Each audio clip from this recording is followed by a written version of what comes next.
Okay. Tom, where did you go? I think he's, oh, yes, better lighting. All Can right. you hear me? Yes, yes. I can hear. Tom, can you hear us? I can. Cannot. How is the lighting? Okay? Okay. Can you hear us? Tom? I can hear you. Can you hear Okay. me?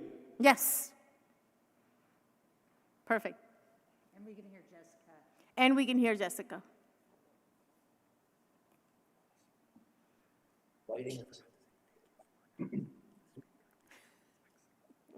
See how things go. We are not going to have executive session because we don't have a room. So we'll have to cancel it and do it. I think that might be the best thing. We'll have a special meeting, just for you. Commissioner Oski, we are going to cancel the executive session, and because we don't have a room, and we are going to schedule it at a later date. And we'll do it via Zoom, if that's okay with you. Susie didn't text me. And we have nobody in the public. It's just, so.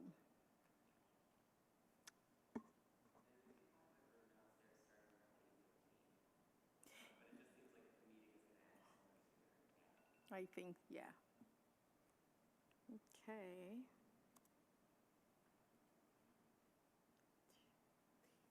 Did I leave my purse somewhere over here?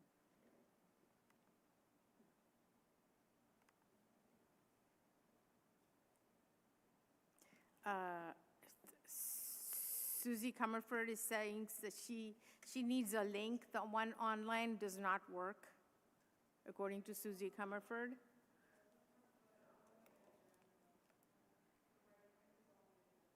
Are these the one in the email that Keaton sent? So I'm replying to her saying the link is on the agenda because we have to start soon. The link was sent on 10/19, 12:05.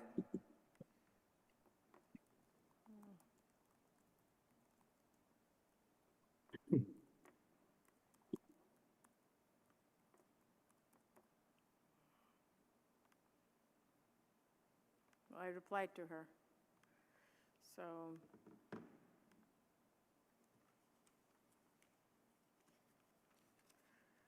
we're still awaiting the chief.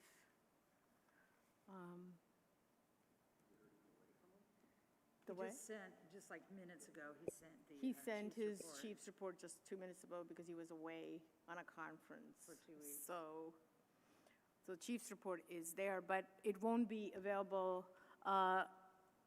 Commissioner Oski, the chief's report will not be available, and I apologize, Dr. Nolan, for that as well. It will not be available on screen, shared screen, correct? But each of you received the chief's report and will be able to see it on your computers. 6 minutes ago, 7 minutes ago. Refresh your screen and see. And Dr. Nolan, you may want to look at the chief's report when it does become available. It refers to a speaker that they had in August of 2021 that spoke on police reform, and it's somebody who's a national. I can share it with nationally you, known person. Dr. Nolan. National person? Okay. I can do that right now. Chief, we're trying to get your, no, that's fine. We're all like,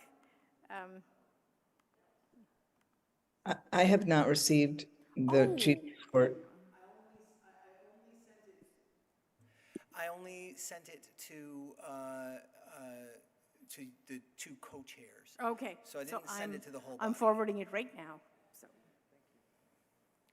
No doubt. I didn't even see that, yeah.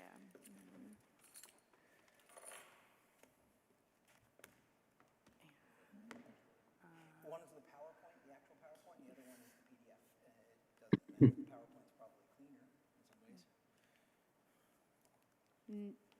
now you should have it. Yes. You guys have access, do you have it? Okay. Yes. Okay, perfect. Okay, so we'll get started. And I sent it to you, Dr. Nolan, as well, before we get started. I didn't get it. But he will. All right. Good evening. Thank you for joining us for the October 2023 meeting of the Burlington Police Commission. Time is 6:04, and we're going to start. All commissioners are here, and we have a quorum. The chief is present as well. First item is 1.2, which is the adoption of the agenda. Is there a motion to accept the agenda? I so move. Second, is there a second? Commissioner Garrison. Any discussion? Hearing none, please say aye to agree to adopt the agenda. Oh, wait, we're Aye. going to make a change to omit the executive session. Oh, yes, there is a change. I'm sorry, I stand corrected. There is a change. That is that we are going to cancel the executive session, the lack of a room, and we will hold the executive session at an appropriate time as a Zoom at some point when we can come together. Chief, did you have anything to report to the executive session? Yes, I did. I had a couple of personnel matters involving disciplinary issues. Okay, so I think we will have to find a different time because right now we have no room where we can meet confidentiality. So it goes. Right, we'll try to do it soon. I think that's the, These are primarily at the notification stage. I don't believe any is Okay. at the stage of me requesting for your input. Okay, yet. so- I mean, I always want your input, but I mean, at a stage where I am about to make a determination and require your input prior to my ability to do so.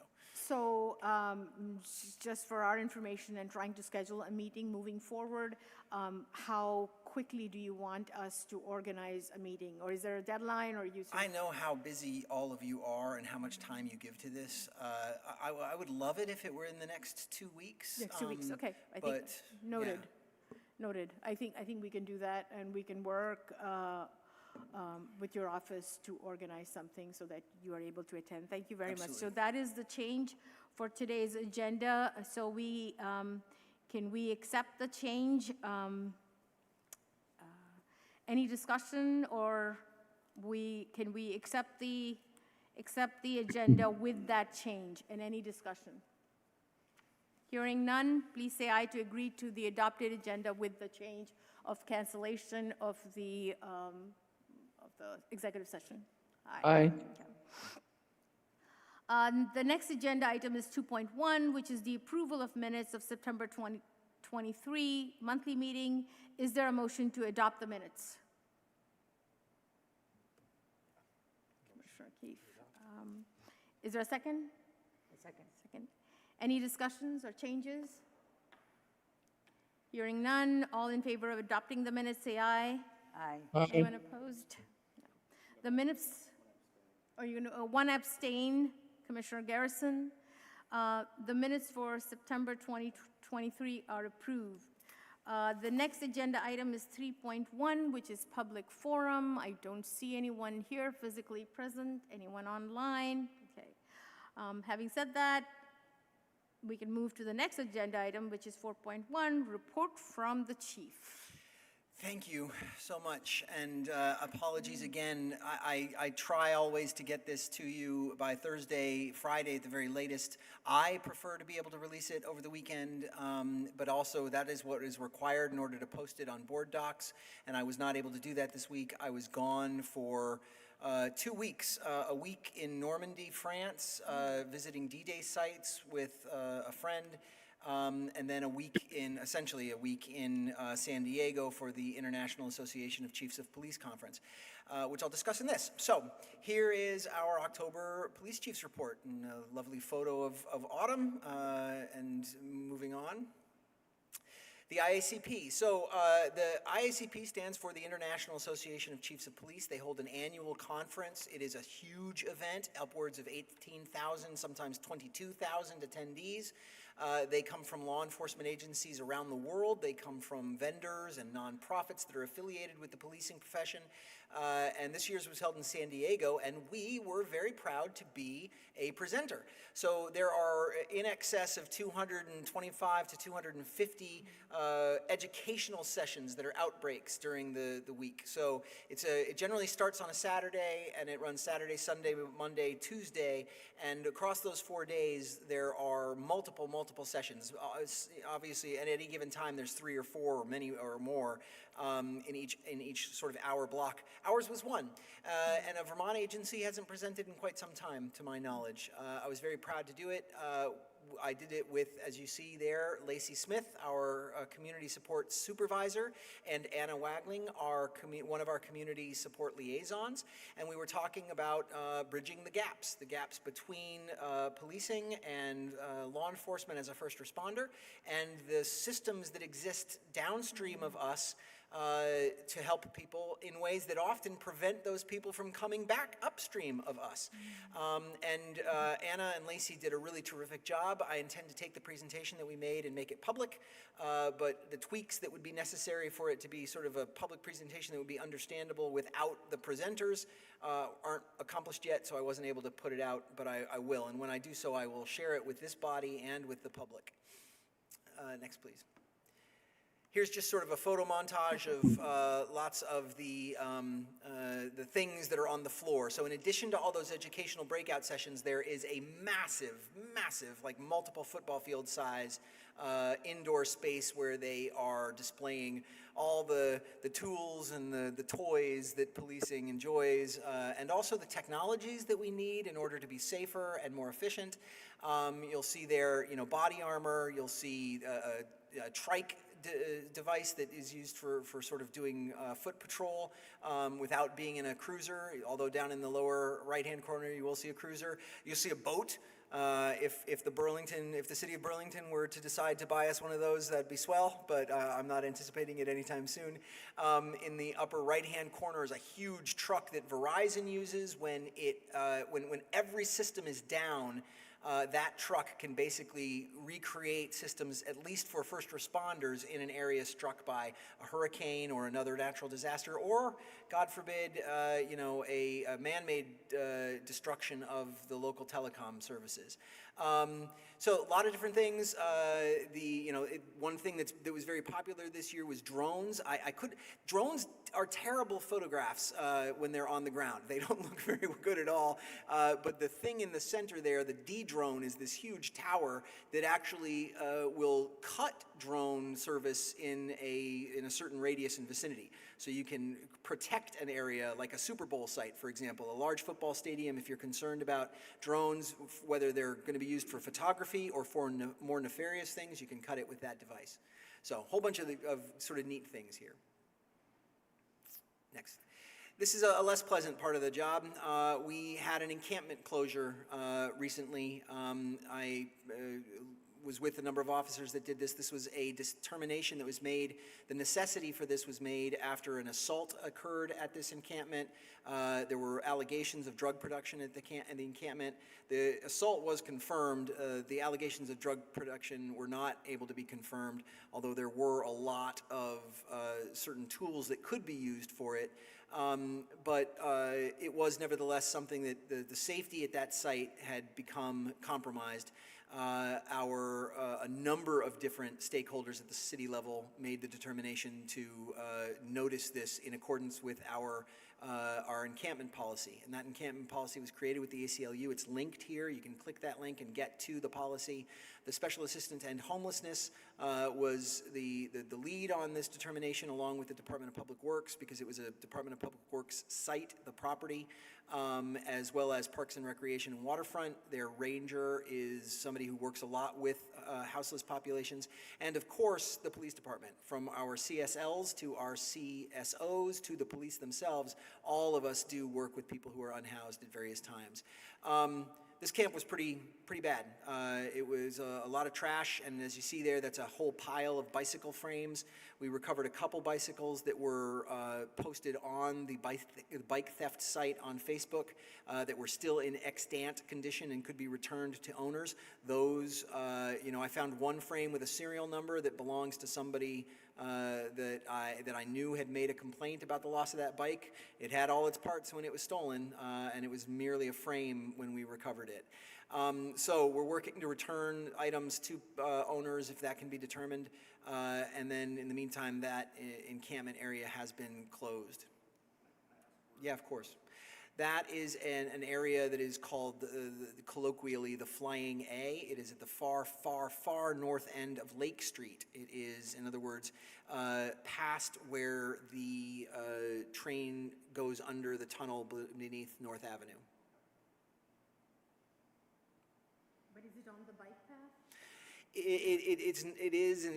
It's alongside the bike path, but not necessarily visible from the bike path. It's on the other, if on the bike path, as you pass the sailing center, but before you get to North Beach, there is a dead-end train line where they often stack up cars that are fuel carriers, right? It's on the other side of those. So do you have to sort of go up the? You have to climb into the woods yes, and, okay, yeah. so, yes, I'm aware. Next, please. Thank you. So, yes, speakers on reform. This, I was intrigued by this. Professor Neil Gross came and spoke via Zoom in front of this body back in 2021, invited by then Police Commissioner Seguino, and recently published a very interesting article in Time magazine called The Myths Holding Back Police Reform, and I think that article is worth a look.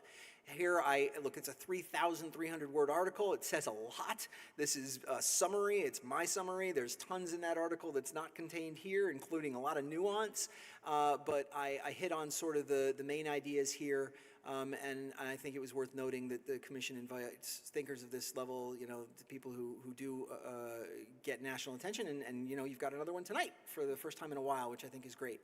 But this, I think, is worth looking at. Both the meeting itself is clickable on that YouTube link, and then the article itself is also clickable in the title of the article. So for anybody watching or looking at this, once we PDF it and put it up online, it'll be something they can go to. Thank you. Next. Our head count, we're at 69. We bumped up at the beginning of this month.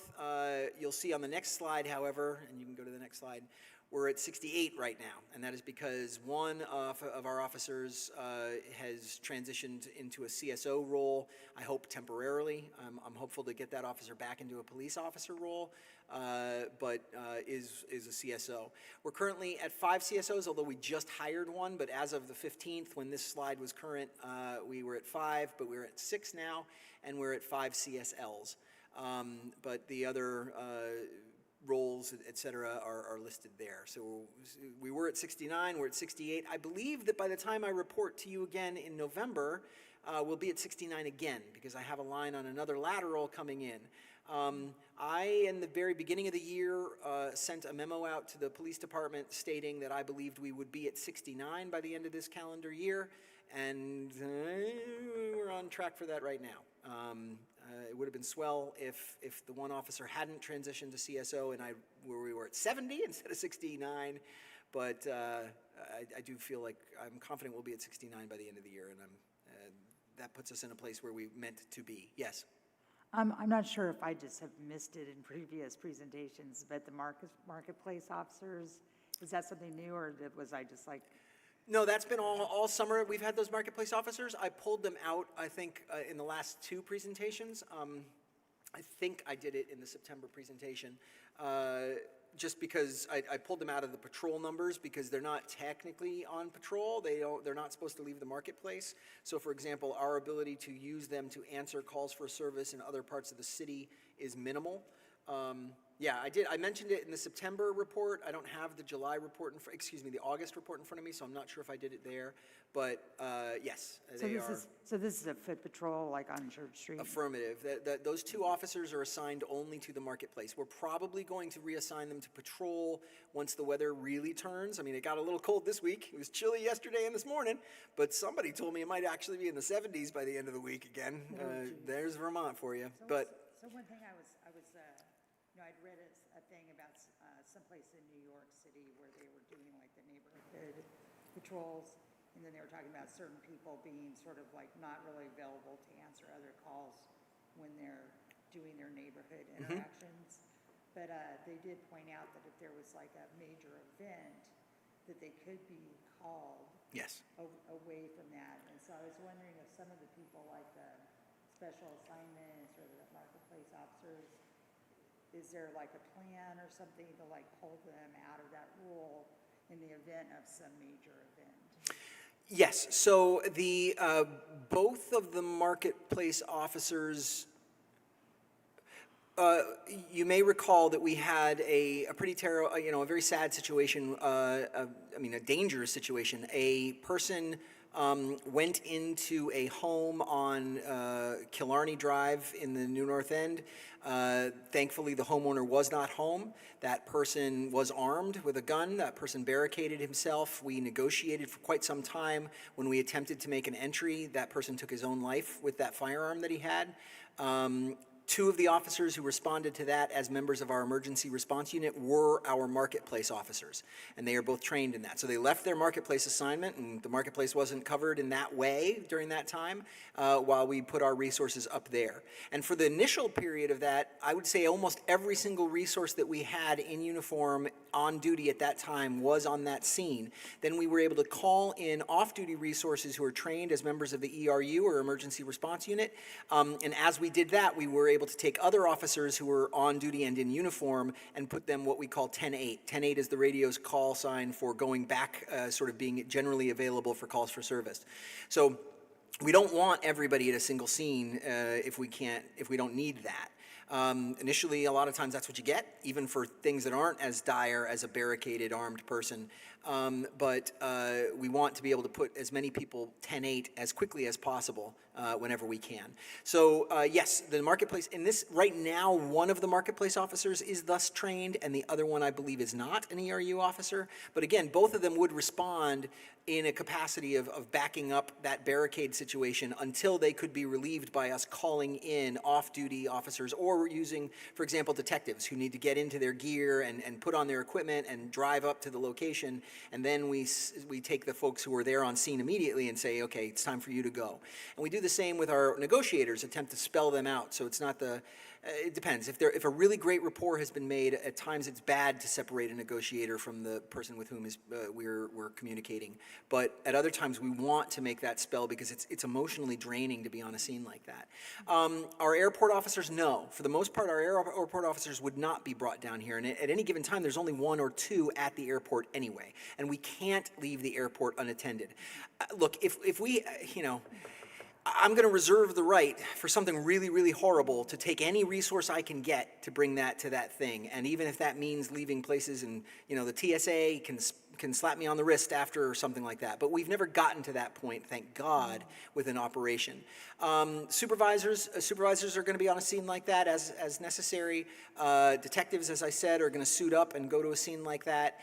The special assignments, one is our DVPO. If her skill set is necessary, we bring her in. The other is our recruitment officer. A lot of times she's not in uniform in the work that she does, but if something were bad enough, we would go all hands on deck, right? And the trick is making certain that all those deployments are intentional and purposeful. It's not as much of a risk here, but in New York, one big thing that we were concerned about was self-deployment. That if a big enough thing happened close to your precinct but not in your precinct, the risk is that officers from other precincts are going to go in out of the best of intentions and the kind of impulse that drives cops to be cops, but can often get in the way if they're not part of the intentional response to that incident. There's also the potential for someone to set up an event over here as sort of a decoy, and where something even worse is going to happen in a different location. Yes, so the use of distraction events is a real possibility. Certainly that was a big factor in the Mumbai attacks back in, golly, what was that, I don't remember, 2008, 2008. 2012, 2008, I'm sorry, thank you. And they put devices in cabs and then just and then sent the cabs away to other addresses, knowing that they would explode in various places and cause horrible havoc and horrible confusion. Terrible, terrible thing. The other piece that we've seen before, we saw it with Eric Robert Rudolph, who was the Millennia Park bomber at the Atlanta Olympics, and then also bombed some clinics, women's health clinics. He would set up secondary devices that were designed to get the first responders who were coming for the first device. So they would be placed in a perimeter in places where it was assumed first responders would gather in order to address the first. These are terrible, terrible things, but we do have to be aware of them when we're working. Commissioner Oski has a question. Commissioner Oski? Yes, just briefly, how often do supervisors respond to calls, and how does our ratio of supervisors to patrol compare to best practices or other communities of comparable size? Terrific question. So last month I presented there was a page in the chief's report that showed the actual roles that we have and the current numbers in each role and the current authorized number in each role. And you can see that, we have the correct number of chiefs. We have the correct number of deputy chiefs. We have the correct number of lieutenants. We only have half as many sergeants as we need, and we are down by about 40% on police officers, and the part of police officers that go on patrol is down about 50%. That is not the correct ratio. It's not the best practice ratio. But I can't demote people to be supervisors, or from supervisors to patrol. Similarly. The structure is somewhat determined not by the span of control, which is the term we use for the number of supervisors versus the number of subordinates, but rather by the shifts. So span of control is what you're really aiming for. You want about 1 in 8 is a healthy ratio. 1 sergeant and 8 officers underneath that sergeant. 1 in 6 for a specialized unit. And then you want generally 1 lieutenant in charge of 2 to 3 sergeants.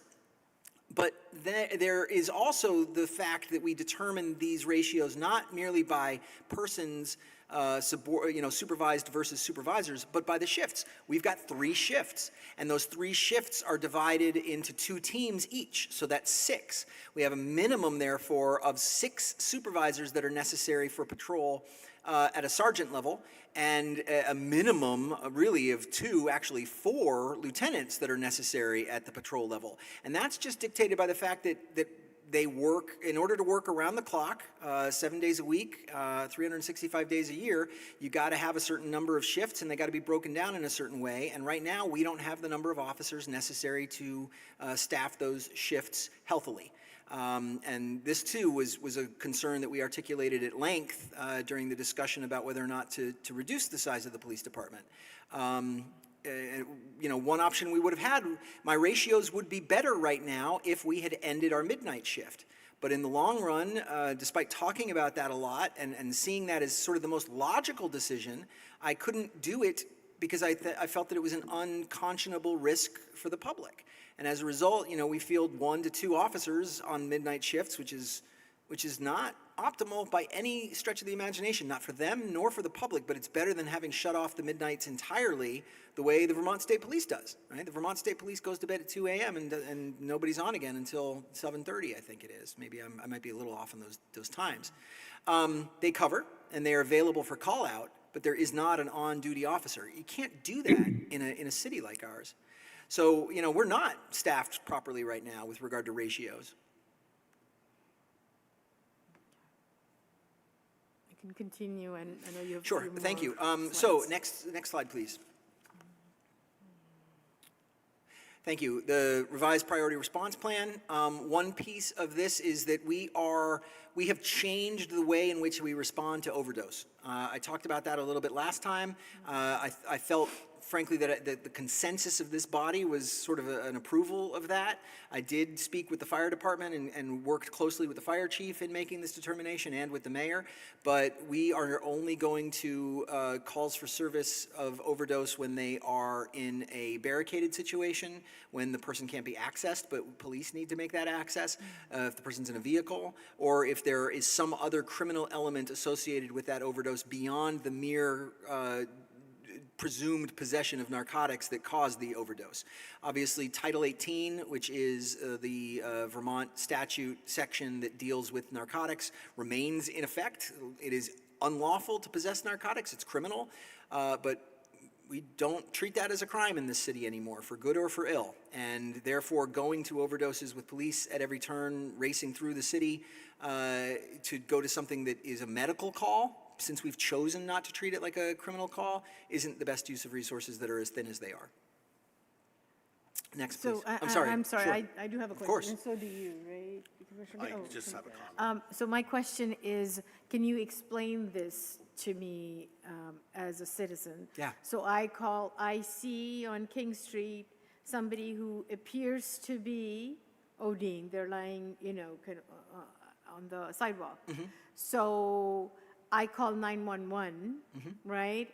And but there's nothing else happening except that person is Apparently overdosing. Yeah. apparently, this is just Yep. my guess. So you're saying there's nobody from BPD would be sent to attend to that person? No, not nobody from BPD, no sworn officer from BPD Okay. as part of the priority response plan. Okay. It will be a BFD call, and fire will come and medically assess and assist that person if that person wants assistance. And a CSL, if possible, will make a follow-up as well, either at the time of the call, if available, in order to try to make a connection with the individual and help them into service. The fire department is also making some of those connections now, particularly its new team. Isn't that the CRT now? The CRT does that as well, Yeah, I but met- CSLs do it too, yeah. I met a couple last week. But, those referrals, an effort to get that person help for his or her substance use disorder is the primary goal is this person actually suffering an overdose, and does it need to be reversed, and does medical attention need to be provided? That's goal one, which is not something police can do. We used to be first on scene almost all the time, and that's because our officers were more often than not out on roving patrol and weren't absorbed by other calls for service. Now, they're almost based at the station the way firefighters are, and they deploy from that station to the priority one calls that they go to. And we're not first on scene anymore. So the fact that we've carried Narcan now for, I believe, almost a decade. And we were among the first agencies in the state to deploy it. We are, every officer has it. Every officer's got supplies of it. We have always been generous with it. But the fact of the matter is that Narcan is saturated through the community now. Most people who are active users do in fact have access to Narcan, and so do their friends. And so we often get to scenes at this point where Narcan's already been administered. So the need for us to be first on scene, because we are first on scene with that Narcan, is diminished. Furthermore, Narcan isn't really the drug, the reversal success that it once was, because the polydrug combinations that a lot of people are currently using, often not by their choice, but just because that's what's in the marketplace, are not as susceptible to reversal through Narcan. Narcan is an opioid reuptake inhibitor. What that means is that it basically, there are great cartoons out there that demonstrate how it works. It puts in a thing that kind of, you've got this, look, imagine you've got a hose, but it's not a hose that shoots out, it's a hose that sucks in, and it's supposed to suck in the opioids. The Narcan comes in and basically plugs that hose, and then the opioids gather around going, wait, I want to get in, and they can't, and the person's high wears off. Now, if there's enough opioid in the system, the Narcan may wear off before the opioids are fully flushed, and that person may suddenly go into overdose again. That doesn't happen very often, but it is a rationale for taking people into custody when they are overdosing. We don't do that, however. We don't have the legal authority to do it, and once the person is initially revived, he or she is capable of making choices, according to the law, about what he or she wants. Thanks for the Narcan, you ruined my high, you wasted my money, I'm mad at you, I don't want to tell you who I am, goodbye, I'm leaving. And 15, 20 minutes later, they may overdose again when that Narcan wears off and whatever is still on board goes into those receptors. It would be best if we could take people into custody. I mean, we should, maybe not should, but at one point we would have arrested any given user and then taken that person to the hospital in the context of that arrest. That is not where we are anymore, and that's why a deployment of police isn't necessarily the best use of our resources. I actually agree with that. I think that's a very good process. I support that.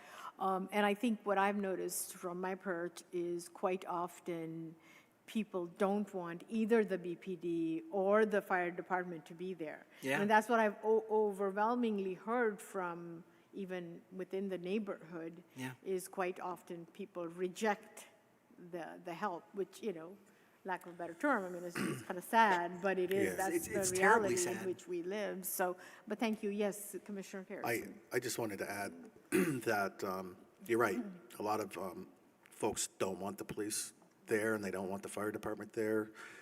And they usually take care of each other, from my experience of what I've seen. But their last resort is to give somebody Narcan because of just what the chief said, because it ruins their buzz. It's the only little bit of money they had. And so, yeah, it just, Sad. yeah, it's. Yeah. Yeah, it Heartbreaking. is. But Next slide, please. Thank you. So our incident volume, we passed last year. We finally got past, 2018. We passed last year a long time ago. We finally got past 2018. So we are now higher than we've been in the past 5 years. And again, that is with a drastically lower number of traffic stops, which we'll see on the next slide. But it is with a larger number of overdoses. But overdoses, even with the just astonishingly terrible number of overdoses that we've experienced so far this year, it doesn't come close to equating with the number of traffic stops that we used to do, even as recently as 2018. So our numbers are back where they were, higher in a lot of ways, and yet we are facing that with 50% fewer police officers on patrol.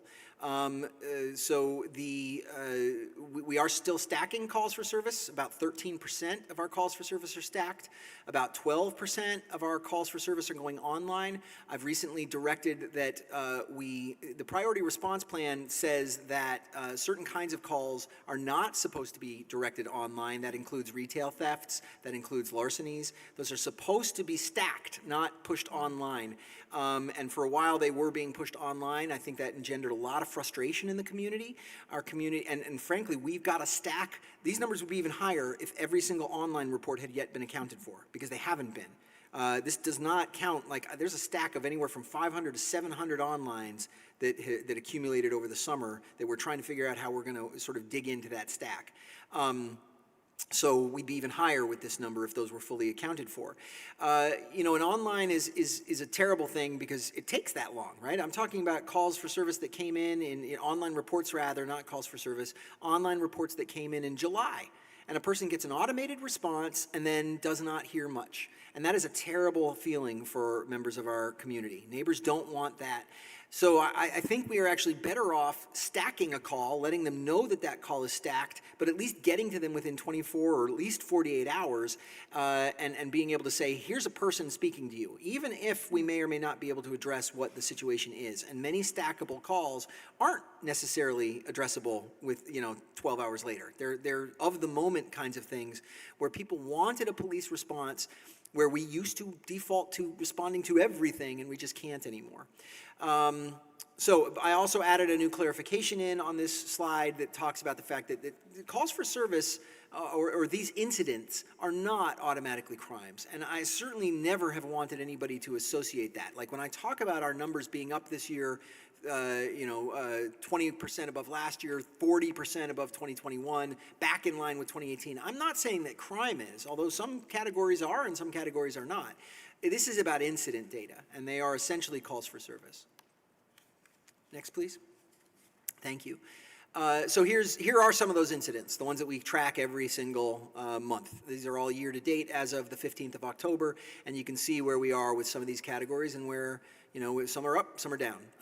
Larceny, aggregated larceny is not quite as bad as it was last year, but it's way worse than anything we saw over the previous years. Mental health issues are, back to the upper edge of normal, but not as bad as last year. Overdose is awful. It's almost twice as high as it was in 2022. And then stolen vehicles are slightly down, but those numbers last year were, double, almost triple what they'd been in previous years. Traffic, as you see, is down. Not as down as it was last year. Our traffic numbers are picking up a little bit. That's partly a function of new officers. We did not have any large classes of officers in 2022, but we've had 2 large classes now in 2023. And new officers have to do car stops. So they are more likely to go out and do car stops than existing officers are. That said, we do still see that crash with injury is up. It's up quite a bit from previous norms. 2020 is an anomaly. Nobody was driving in 2020, and so the roads were very different. But the other years, we're supposed to be in the 70s, high 70s, and we're at 97. So our traffic crashes with injury and or fatality are concerning. Do you think that's anything to do with speed? I think it has a lot to do with speed. I think it has to do with reckless driving that is not ameliorated by car stops. I think people in Burlington know that Burlington cops don't do car stops. And they feel like they can get away with driving behaviors that are not overtly reckless. Because obviously if you're going 80 miles an hour on North Avenue, a cop is still going to stop you. But if you're going 40, probably not. And it's supposed to be 25 or 30, depending on the zone. But Chief, I did read somewhere, and correct me if I'm wrong, that this is definitely a national trend. And Yes. it started with, am I correct, that it started with the empty streets of pandemic? It did. And it never reverted back. Are you hearing that I am from hearing- your yes. colleagues? Okay. That was a discussion at ICP. That is something that we're hearing. I think, I've used this anecdote before, but if you don't believe that people know when police are or are not present and then behave accordingly, I will point you only to the existence of the real honest-to-gosh gumball rally, or the so-called cannonball run, right? And the cannonball run were these cheesy movies with Burt Reynolds and Dom DeLuise, 2 of them in the late 70s, early 80s, but it is a real event. And it's named after it. Actually, I believe it's a Vermonter whose nickname was Cannonball, who did the first coast-to-coast drive in like the 1920s in a big old car. But since then, there have been lots of efforts to set the record. And in the pandemic, during the early days of the pandemic, in March and April of 2020, that record was reset 5 times, maybe 4 times, by teams that just kept outpacing each other because they knew that they were never going to see roadways as empty, and they were never going to see roadways as unpatrolled by cops. So you take a car, you tear out the seats, you put an extra gas can in the trunk so that you can maximize the amount of fuel in the vehicle, and you and 2 friends eat junk food from New York City all the way to Los Angeles or in the other direction, and you go as fast as you can. They did it in 24 hours. 24 hours in a car from LA to New York City, straight. So this is my that question. drove down the time by like 5 hours. The previous record story. was like 30. Great story, but here's my question. So when you went to the conference, I'm just curious to know, what are the thoughts that people have shared about how to deal with this? Because I personally feel like one of the things that I've become really afraid of, and I keep a watch of that on Reddit, people getting hit by cars, pedestrians. Now here, this is not a huge issue because cars just cannot, on our little tiny streets, they cannot go very fast. But they can possibly injure us. And as you know, recently, last week, right we near had your right in front of neighborhood. our house, Yeah. right? And this is not the first one. In the last year, we have had 2. Yeah. And the first one was, of course, not about speed. But I'm just curious to know what you are hearing from people around the country on how to address this. Well, so, other municipalities in Vermont aren't doing what we're doing. Their car stop numbers, their traffic numbers are not nearly what you see here on the last column. This last column is, it goes from 2,100 in 2018 to 500 this year.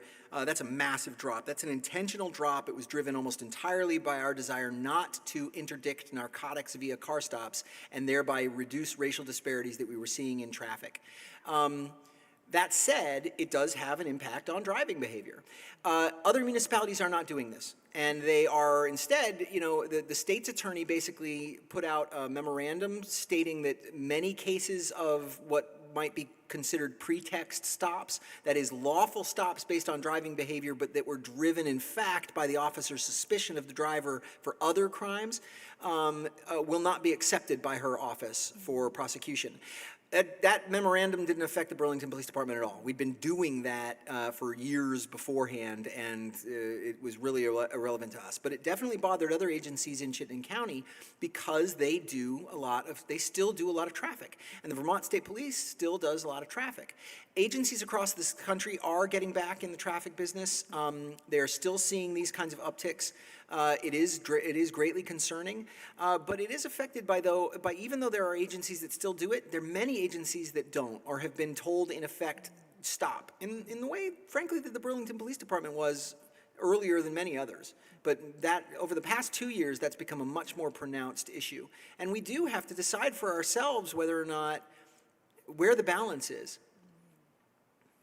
Okay, thank you. Thank you. Next. Our good old advertisement, as always, we are hiring and we are a great place to work. I certainly think so, and I'm proud to work here. And then the last, just some beautiful leaves in Burlington, Vermont. And that's what if anybody watching this who is outside our beautiful city and wants to come work here, this is what you get. Beautiful leaves in the autumn and a lake in the summer, and it's a gorgeous place to be. Couple of questions, one from Commissioner Cox and then one from Commissioner Oski. Hi, I was wondering on the, for the Valcor chart, on the number of overdose incidents, now that the fire department's going to be responding to many of the incidents that the BPD used to respond to, seems like that number would drop, like implying that there were less cases, but there's not actually less cases, there's just actually less incidents that the BPD is responding to. So the calls are still going to come in, and we're still going to record those calls. We're simply not going to send a resource to them unless they meet the parameters that we've worked at, or we get a specific request from the fire department. But we're absolutely going to continue to track them. Additionally, dispatch, because our dispatchers work in the same dispatch center with the fire department dispatchers, they are instructed to listen to determine whether or not the call gets changed. Many times, what passerby see, so what I discovered recently is that none of our surrounding municipalities are seeing this commensurate rise in overdose. They are not seeing this spike in overdose. They are, however, seeing a spike in fatality. In fact, a worse spike than Burlington is. And I think a component of that is they're farther away from UVMMC. They don't have a full-time, medical transportation service. But I also think that the reason that our overdose numbers, not our fatals, because again, as I've said in other reports, and for anybody watching for the first time, this is not fatal overdoses. Good God, it would be insanely awful if we had had 376 deaths in this city. It's nowhere near that number, right? I mean, I don't know what it is off the top of my head right now, but I think it's a dozen or 17, which is awful enough, and each of those is a life lost, but it's not this. This is overdose, most of which are reversed, and many of which are not overdoses. Officers go to the scene and recognize that the person, in fact, was drunk or was sleeping and doesn't actually have the signs of having overdosed and says, leave me alone. Some of those calls are changed by officers or firefighters or CSLs on the scene or after the fact to reestablish them as welfare checks or intoxication calls. And so we're still trying to work, we're making certain that our dispatchers communicate with the fire department dispatchers to assess whether or not a call has thus been altered after the fact so that we keep our numbers as accurate as possible. But it's something that I'm thinking about and monitoring for, but I'm not all that concerned that we're going to see those numbers artificially drop because we're still going to record them. Commissioner Oski? Thank you. This wasn't from your report, but we received an invitation today, and it was also posted on Front Porch Forum about the Community Academy, I think it's called. And I was just wondering, in the material, it said that if you have a recent misdemeanor or felony, that you wouldn't be able to participate. And I was wondering why. Because of access to our criminal justice systems, which are a component of being in the building and also a component of the class. So the criminal justice information systems governed by the DOJ and the FBI, CJIS, makes those requirements. And so you have to do a background check to be able to access the information and be in the building. Okay, But thank you. it seems like a missed opportunity for people to engage with the police department, learn about what they're doing, learn about all the systems and everything. And just because they've had some criminal justice involvement, to be prohibited from that opportunity seems like a missed opportunity. But I hear you that it's a requirement of DOJ or others. Yeah, it's not an arrest, it's convictions. So, I mean, it's, it's a person who's... But people get convicted and they, hopefully, they learn a lesson, they redeem themselves. That's what our system's about. So it's not like shouldn't forever have a black mark on them. Agreed for very many things, but not necessarily for access to criminal justice information. Thank you so much, though, for reminding me about that. I'd meant to include a slide about it. We are doing that Citizens Academy. It's a terrific experience and terrific opportunity, albeit with your caveats, Commissioner, around who can access it. But anyone who can, I would encourage to do so. And insofar as members of this body and certainly members of the City Council, we recognize how absolutely busy you are. It's a big time commitment to do the entirety of the Academy. Normally, we really want people to attend the entire thing. But for members of this body, for members of the City Council, we'll certainly, be very understanding about not being able to make every single, I think it's Wednesday nights for the full 3 hours. I'm going to try making a few of those, but yes, Commissioner Cox. Yeah, well, I attended it the year before the pandemic, and Yes. yeah, I found it super useful in terms of just understanding why the police do what they do. And Yeah. so, first of all, I just wanted to say that I do highly recommend it to my fellow commissioners. And then secondly, do you think it would be useful to re-attend it? Do you have sufficient new things to talk about where I would get something out of attending it again? I mean, it's a big time commitment, ma'am, so I don't know if you'll have to sort of make that determination. I do hope that it's I hope that we are updating it and keeping it current. I'm going to be talking at length with Constance Crisp, who is our training coordinator, who is the one who really puts it together. I have already told her that one thing that I really want attendees to understand is the nature of what we can and can't respond to at this time and why we make the determinations that we do, not just sort of what it has been in the past, which is almost a condensed version for lay people of the police academy itself. I want us to be a little bit more explanatory and I'd like dialogue a little bit more about what we do and what we maybe can expand on doing or improve on doing. So in that way, yes, I hope that it's different, but I don't know how different it's going to be, and it is a time commitment. So perhaps there would be a way of finding out what your agenda is and then just maybe attending one If we day get or something. as soon as we have a curricula, I'm happy to share it with this body. In fact, it probably would make sense to share it in general. Thank you. Any other questions from any of the other commissioners? Commissioner Comerford, I don't know if you have any questions. Okay. All right. Okay. Thank you, Chief. Thank you you. very much. The next agenda item is 5.1, which is public presentation by Dr. Tom Nolan. Dr. Nolan has been very patient. Besides the fact that he has been patient, he was also a Boston police officer for 27 years, his last 10 years as a uniformed lieutenant and shift commander in the patrol division. And I'm going to read a brief biography of him. You received a copy of that in the agenda.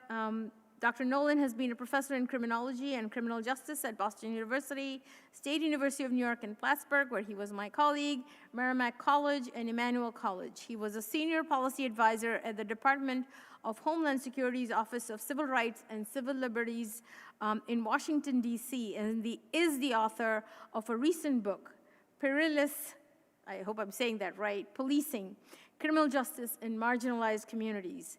He's a regular contributor to the Boston Globe and has appeared on NBC, ABC, BBC, CNN, and many, many media outlets around the country and the world. A more detailed biography is available on his own website. Today, he will speak to us about balancing the narratives of public safety with civil rights. Dr. Nolan joins us from Boston. Dr. Nolan. Hello, thank you for inviting me. I hope that I can share some information with you that will be helpful as you go forward. I've heard from the chief some of the issues that he's confronting, and some of what I see on a national level. I guess that might be what's most helpful to you, because I'm not familiar with the workings of the Burlington Police Department, although I have gone through much of the available material that's online, that's on the BPD's website, as well as some of the reports that have been commissioned over the last couple of years. So I've looked at a lot of stuff.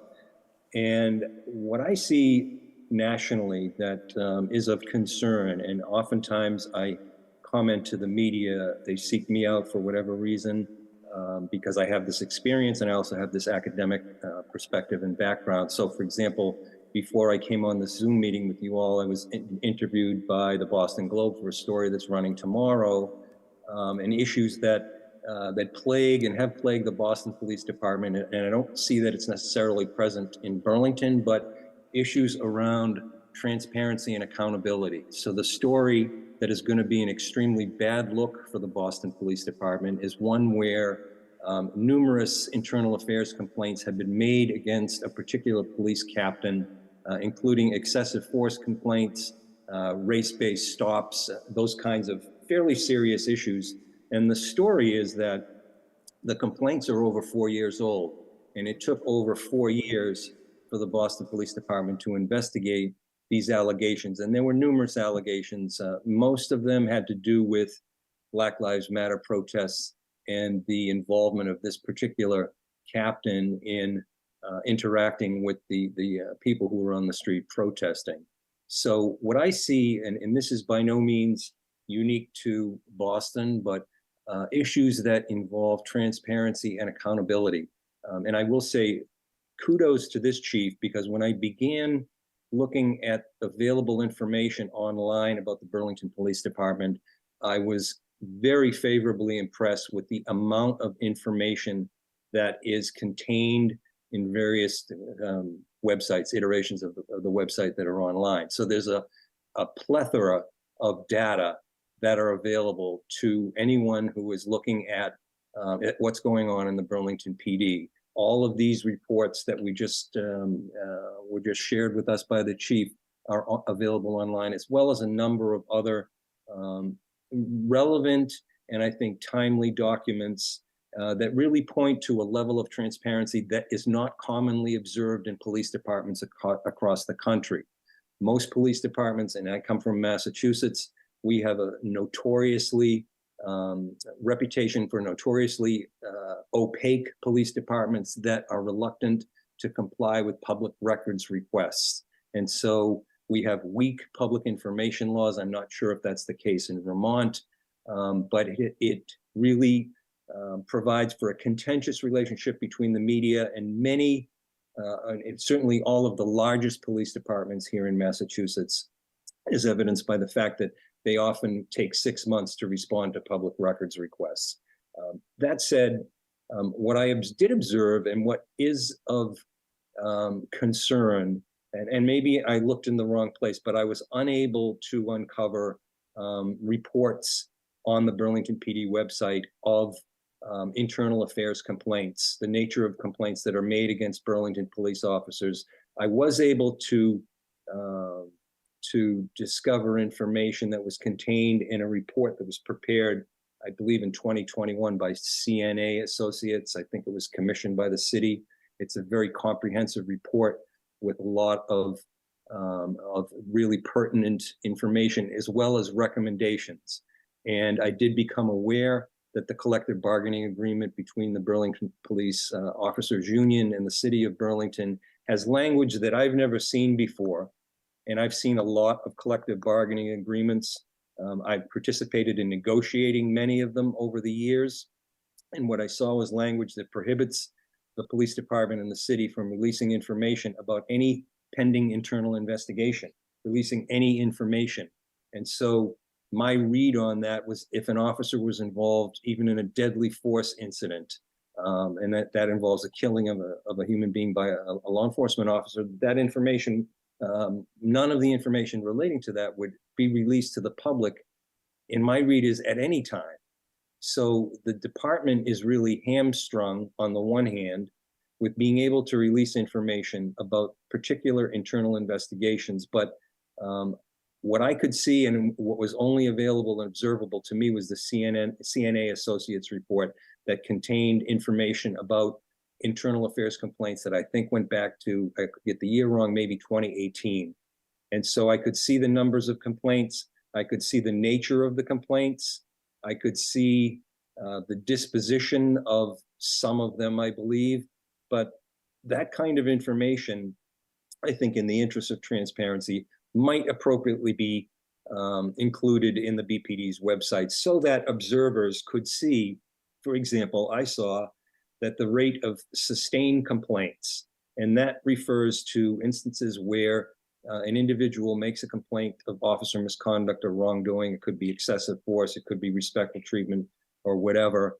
But in the case of Burlington PD, they sustain, meaning they believe the complaints as reported to them, and that they are in fact a violation of the rules and procedures of the Burlington Police Department. They're at 26%, which is impressive because the national trend and average is in or around 10% of complaints that are made against police officers are sustained. So 26% is fairly impressive.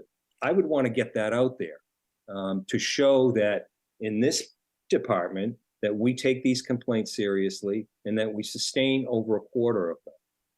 So there's that issue. In terms of accountability, I think it would be prudent to let the public know that not only do we investigate complaints in a timely fashion, be it 30, 60, 90 days or whatever, but when complaints are sustained against police officers, that they are held accountable for misconduct and wrongdoing in the following fashion. And whatever that might be, it could be a suspension or could be some kind of a punishment duty or something like that, but a sanction is imposed.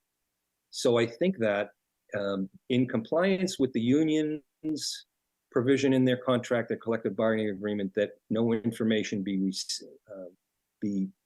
released pertaining to a particular investigation, I think that aggregate data could be released saying that we have had X number of complaints in 2023.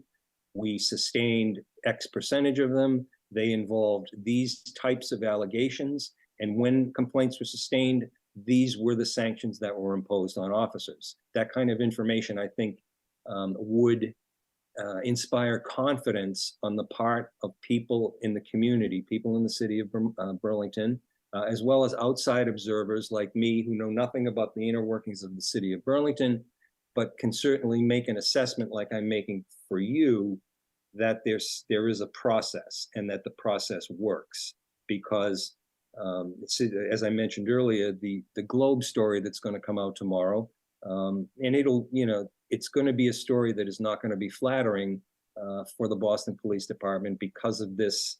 And another thing I should mention too is part of the story is that initially the complaints against this officer were sustained, meaning yes, he did these things, and yes, they violate our rules and procedures. And somehow in a change of administration, that the current administration decided to revisit these investigations and basically not sustain the complaints. So they changed their minds over the period of 4 years. So what that does is and part of what I said to the reporter is it inspires little confidence in the process. So the people who are waiting, who made those complaints in 2018 and 2019, see that they haven't been resolved until 5 years later. They may choose to no longer participate in the investigation or voice any kind of concerns about the behavior that they witnessed or that they were the victims of. So it really unravels the whole process. It goes against transparency.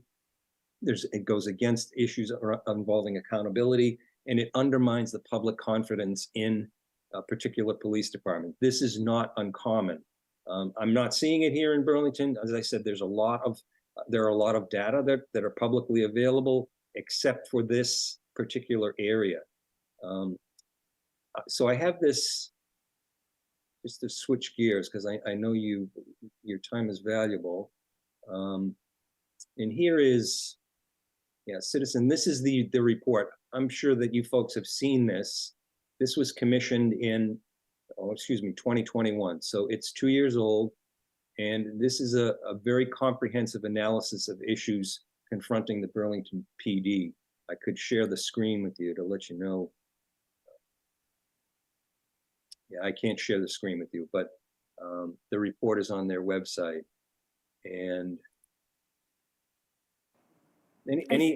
is this okay for folks? Is this helpful? It is we have seen the CNA. Most of us have actually read the CNA report. Yeah.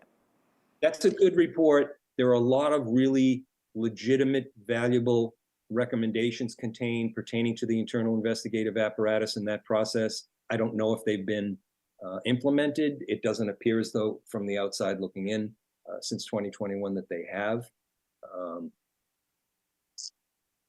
And as far as the issue that Commissioner Rao and I spoke about earlier or later last week, issues involving racial disparities in stops, in traffic stops and stops in general. This is something that does plague policing in the United States. We certainly have got issues with it in Boston.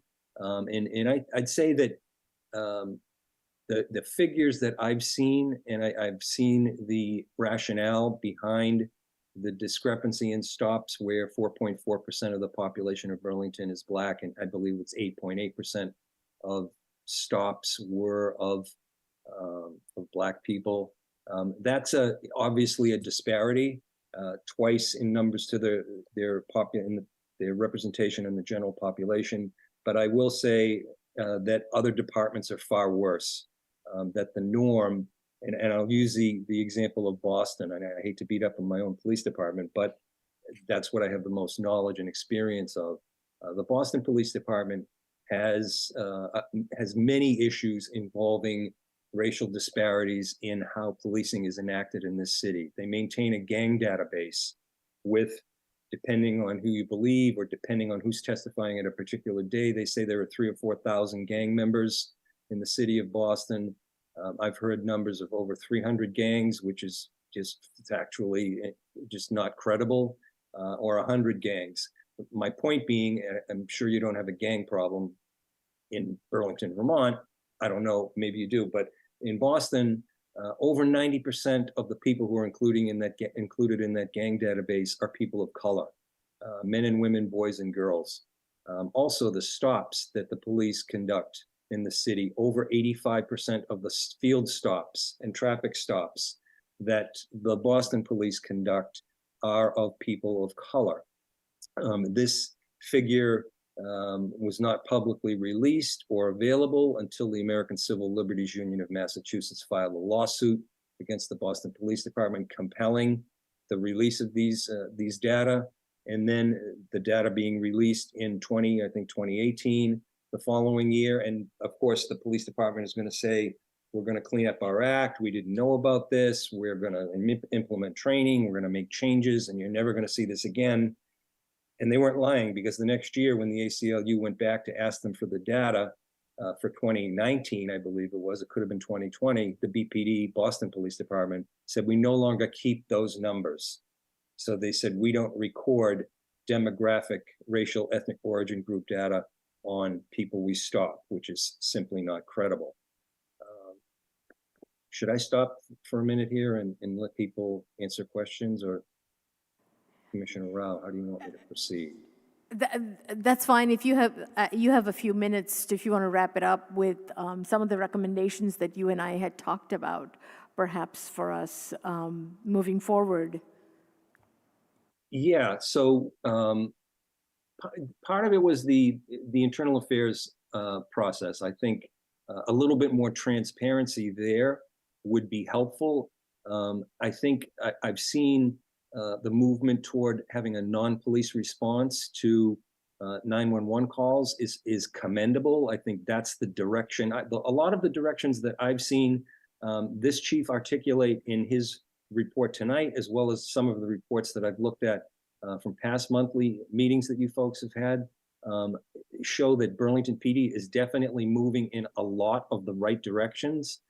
Departments nationwide are experiencing recruiting issues. I do have a report, and I don't know if the chief has seen this, that PERF, the Police Executive Research Forum, an organization that conducts research on a national level in assisting law enforcement agencies in coming to solutions to problems. And the recruiting problem is not just a problem in Burlington, Vermont, it's a problem nationwide. And PERF came out with a report just this August, so 2 months ago, 2 months ago, 70+ pages, some very helpful information, a lot of surveys that were conducted nationwide, a lot of strategies that departments are considering across the country in increasing their recruitment numbers. And some of the strategies are counterintuitive, not typically what strategies that we've used in policing to attract qualified candidates. And I looked on the recruitment website for the Burlington PD, and I think it would be helpful to have a look at that PERF report going forward with recruitment, because there are a lot of really innovative strategies to attract qualified candidates to policing. All police departments nationwide are having this, and it has to do certainly, you know, the instances of police violence and excess that have come into the public awareness. And it's not just since George Floyd, it goes back to 2014 and Michael Brown, and even before that. And so there have been instances where law enforcement has had a bad look. We can't disagree with that. But there are also other reasons why recruitment in law enforcement have seen challenges that don't have anything to do with that. So, so that's a great, I think, resource to take a look at to improve recruitment numbers. Some of the other issues, I think, in terms of for example, the disparity in stops, the racial issues, I think certainly acknowledging this issue and not resisting the temptation to the extent that one would to become defensive about it. It is what it is. The numbers can be explained to an extent. I think that when I heard the chief say that that traffic stops have been curtailed sharply because of a sensitivity to this issue in terms of drug interdiction policies that have historically targeted people of color by law enforcement, for better or worse. So I think that that's a step in the right direction. I think when I heard that, I was impressed that this is at least something that there is an awareness of and a sensitivity to. So that kind of, I think, that kind of acknowledgement publicly that we may have a bit of work to do in this area, while listening from someone like me who follows these issues nationwide, saying that yes, it is an issue here in Burlington, Vermont, but it is not as significant or, and I know that's difficult to hear for the people who are getting stopped, but in other parts of the country, this issue is significantly more serious and consequential than it might be in a city like Burlington. I hope that's helpful. Do any of the commissioners have any questions? And the chief, is anyone has any questions? Ask a question.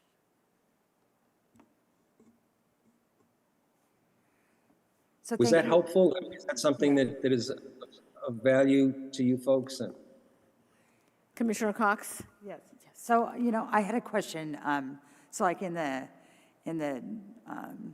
general category of marginalized communities, I often think about the people with serious mental health diagnoses, that in Burlington anyway, I think 100% of the deaths at the hands of police, so where a police interaction occurs and the person ends up dead at the end of the transaction, I think 100% of the cases over the last 8 years have been with people with a serious mental health diagnosis or TBI in one case. And so I'm not always sure that, I know that there's in Black communities, often the numbers of like mental health diagnoses are less than in white communities, and I think that that's because of reluctance to seek medical care for that, or a lack of available medical care for that. But there is sometimes like overlaps between, a person might be Black and have a mental health condition, or might be a recent immigrant and have a mental health condition, and it may just be from trauma from where they lived before. But I was wondering sort of in your bigger thought about policing and marginalized communities, if you've seen anything in other communities that we could consider here to add on to all the steps that they've been doing here. Well, I think the alternative response and the use of police professionals, I think you all refer to them as that, the professional cadre, as opposed to the sworn officer group. Certainly here, where I live in Boston, I live at the area that's known as Mass and Cass. I don't know if you all are familiar with that up in Burlington, but this is an area of homelessness, of addiction, serious mental disorder, and oftentimes all of the above, that are congregated in a specific geographical area that has been a vexing series of problems for not only law enforcement. Law enforcement initially came in with a law enforcement response, which is going to include arrest and prosecution. I think that we've learned to move away from that. In Massachusetts, we recently passed a law. I'm certain you have something similar to it in Burlington, where you have alternative response, an alternative response mechanism and system for people who are in mental health or behavioral crises, who are not armed, who are not a danger to themselves or other people, and who might not merit a response from sworn law enforcement. And I think that's the direction that law enforcement is moving in nationally, is to seek alternative responses that don't involve solely police response, that oftentimes results in unfortunate and tragic outcomes. And I think you described some of them that may have occurred in Burlington.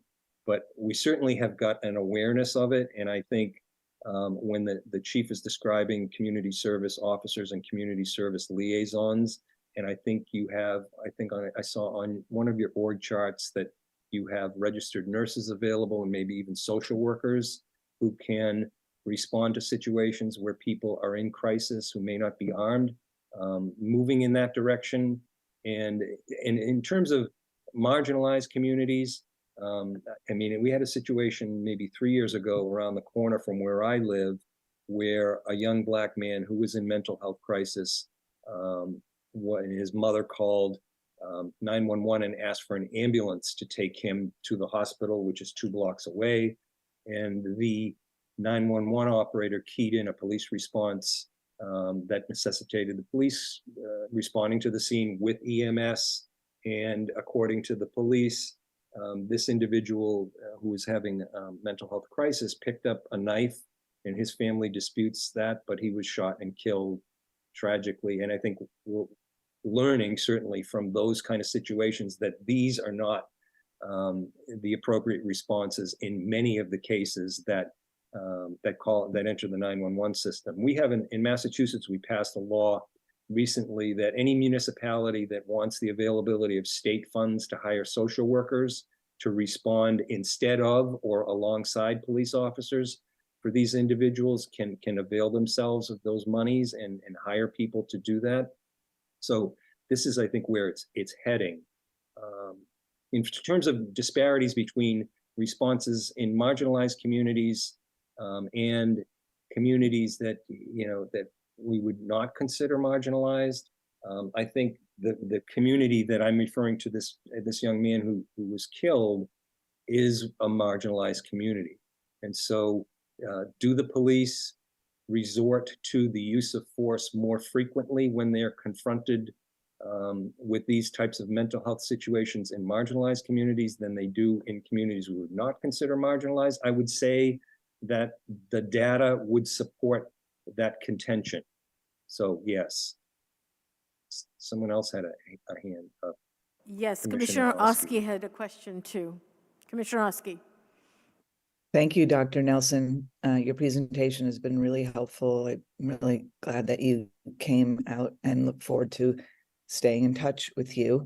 I wanted to ask you a question similar to the one I asked the chief about the ratios. And I understood the answer that, that there are a large number, a disproportionately large number of supervisors in the Burlington Police Department now, because we lost a lot of patrol officers and you can't demote people. I'm wondering this, if you've seen this in other departments and if there are creative ways to adjust based on those ratios, or if you have any advice or recommendations for based on the numbers and the ratios that we have. I think I heard the chief say that supervisors and detectives are available to respond to 911 calls as needed in emergency situations, or a situation that he described where there was a barricaded suspect in a house. I think in many departments, when I was a sergeant in the Boston Police Department and a lieutenant, I responded to 911 calls. I would patrol the street for a portion of my tour of duty and respond as needed to calls, not only to supervise the police response, but in cases where there were no officers available. This is not an uncommon situation. What Burlington is experiencing is entirely a commonplace situation. And what the chief referred to as span of control and the necessity of having supervisory presence on all of those shifts, I'm in total understanding, support, and agreement with that. You do want to have supervisors on the street, even on the midnight shift, where I think you mentioned that there were often only 1 or 2 police officers available. I don't know if there's a mutual aid situation in the Burlington metropolitan area where officers from outside agencies can come in on the midnight shift if needed. But I think if recruitment can be successful and those numbers can be improved in terms of officers available for patrol, as well as officers, for example, I think I saw the number of 9 detectives. Is that correct? That's a lot of detectives for a department the size 10. of We have Burlington. 10 now.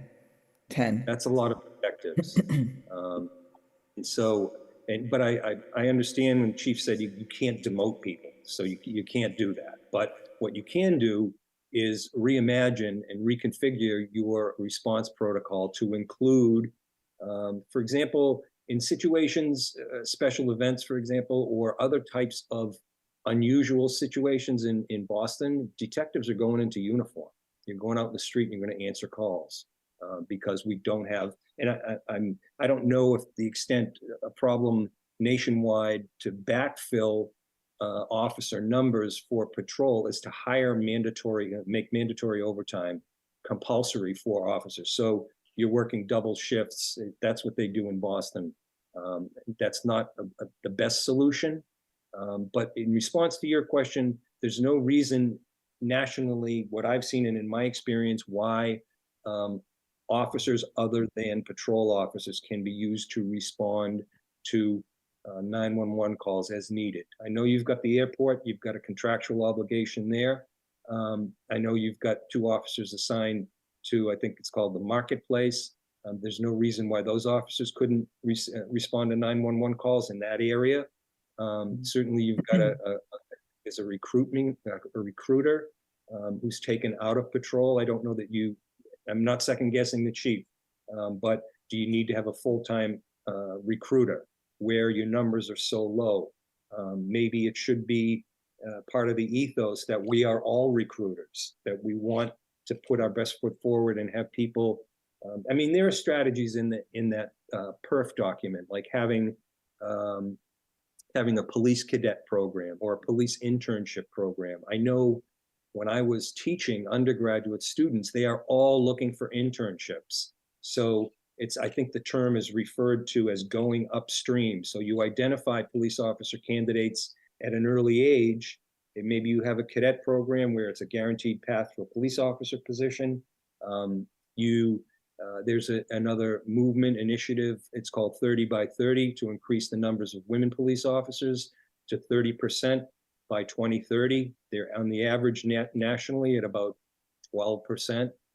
Those numbers should come up. I think any chief will tell you that hiring more women officers is better for the department in terms of internal affairs complaints, in terms of the use of force, in terms of civil litigation. So, and just benefits that can be offered. For example, the Los Angeles Police Department is offering a 3-year benefit where they will pay $1,000 a month toward rent to get officers to come out to LA.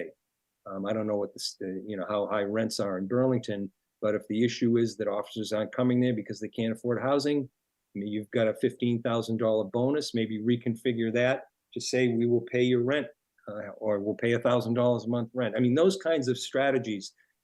Another one is childcare opportunities to attract women into policing. And this is a benefit that the private sector offers. These kinds of benefits are what's being looked at because it's not so much other law enforcement agencies that are luring our potential candidates away. It's the private sector just as much. Because we've got this work from home situation. Obviously, you can't do policing from home, but that's a long-winded answer to your short question. The numbers, these officers can be, and the organization, I know that the department has recently been reorganized. I saw that chart, but certainly there's no reason why sworn officers at all ranks cannot respond to 911 calls as needed. Thank you. And if the chief is still available, I would like just clarification on that. I heard him say that that officers came from the marketplace to respond to the barricaded house situation. And I imagine that indeed the supervisors also respond when needed. But if the chief is there and could clarify that, that would be helpful to me. Yeah, that's correct. The officers do handle 911 calls on the marketplace, but they also, in a case of a major emergency, will leave the marketplace and go to that major emergency. Supervisors. No, I mean, do supervisors respond to 911? Supervisors go to major emergencies. They do respond to 911, but a supervisor on a 911 call taking it as the primary officer can't be a supervisor on the other scenes. So we do minimize that. You can't do both. If you're a sergeant and you're picking up warrant arrests, you're now with that person for 4 hours plus to get that person processed, transported up to St. Albans. It is a waste of that supervisor's, the money that we pay, and the supervisor's main role, which is making certain that the other officers on the shift are working. On the midnights, when you only have one police officer and one supervisor, of course the supervisor goes to calls with that officer, but the supervisor isn't going to be the primary. And if there are calls for service that do require, if a call for service happens while they're both on a, say, domestic violence call that requires 2 officers, then that other call for service is going to be stacked. And we do have a certain amount of mutual aid, but the efforts to change staffing in this city that amounted to defunding, although it was defunding through attrition, compelled other police departments in the region not to want to assist. Other police departments are very leery of coming into Burlington in order to assist. They will when they are not the primary on a scene, but they will not take primary on a call. So if we, for example, have 2 officers on the midnights, we have a domestic violence that pops up, and then another domestic violence occurs, one of those officers, what we need to do is we need to get one officer from Colchester and one officer from South Burlington to join us at the 2 different scenes while our officers split up. But now the supervisor, the sergeant, is the primary on that second domestic violence call, and that is going to render him unable to be a supervisor. It's not a good situation for us to be in. Thank you. And insofar as the staffing in the detective unit, it's partially determined by contract, which does require 10. But the fact of the matter is that like every single entity in this city has been demanding more and more of our narcotics unit. They want more narcotics detectives, not less. Or not fewer, rather. If we were to reassign detectives out of the Bureau, we would have experienced a greater headcount loss than we did.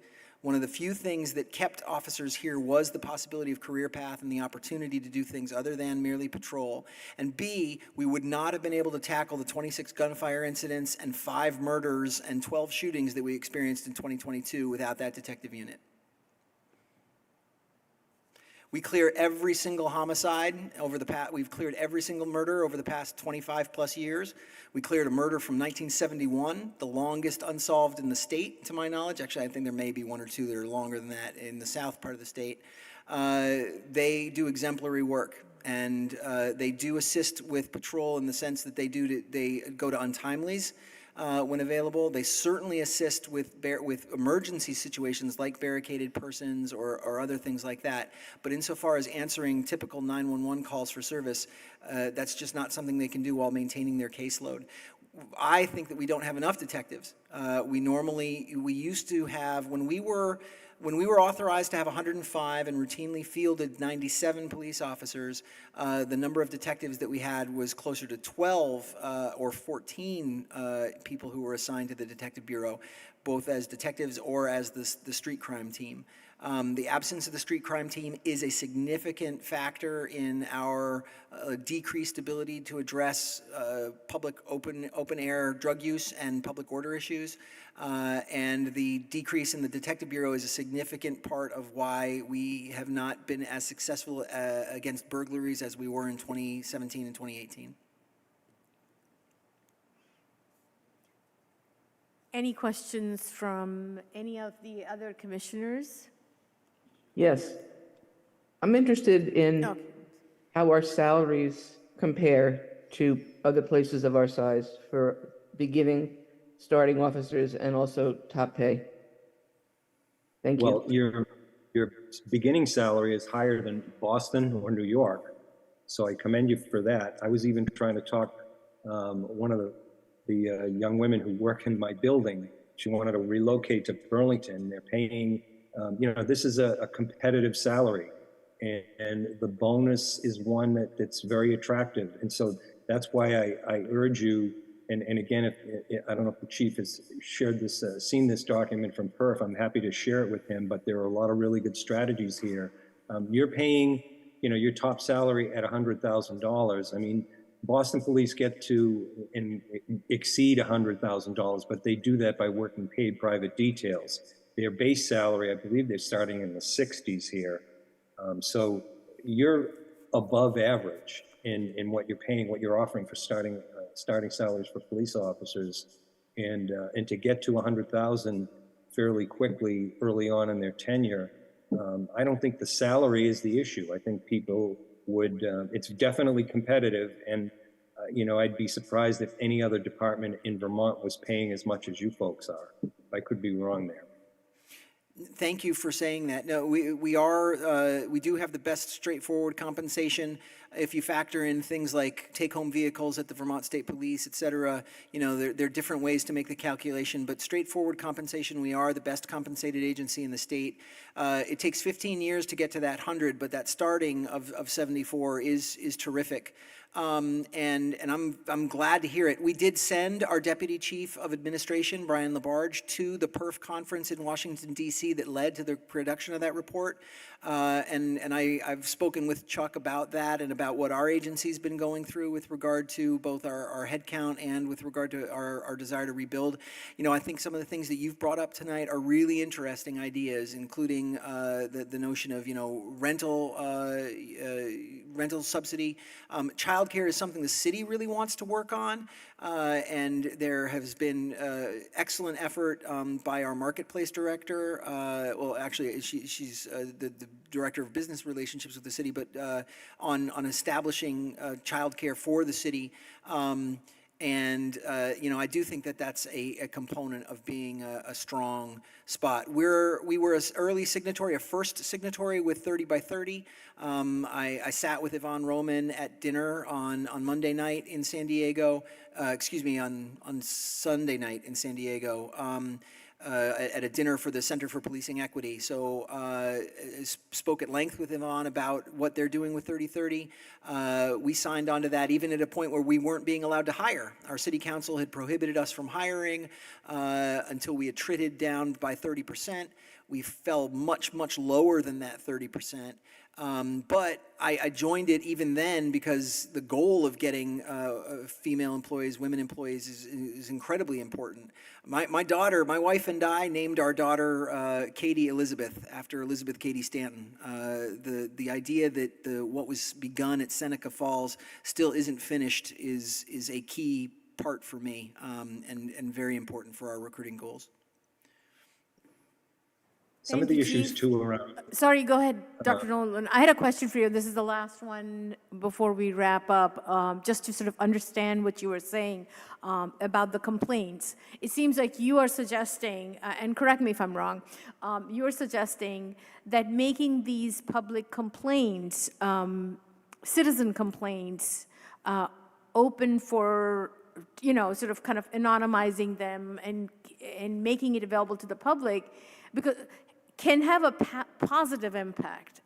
Am I understanding that correctly? As opposed to just seeing it as a negative thing, right? Kind of, I think that's what, Chief may correct me on this one, historically in the last few years, that sort of has been the focus, that, you know, kind of all the complaints are against police officers, and therefore it's, you know, kind of, it creates a negative energy within the community as well.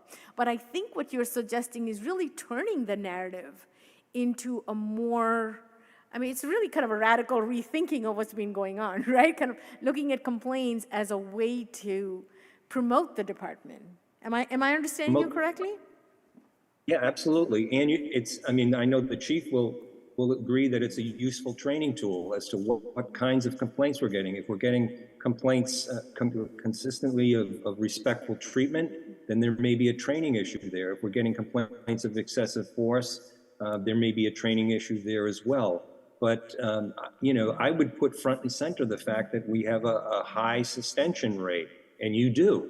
And that's something that that is not commonly observed in police departments. You know, there's this window, this curtain that's drawn across this whole process, where I think if it's, and I have no reason to think that it would be anything other than a straightforward process, that this is what our policy is.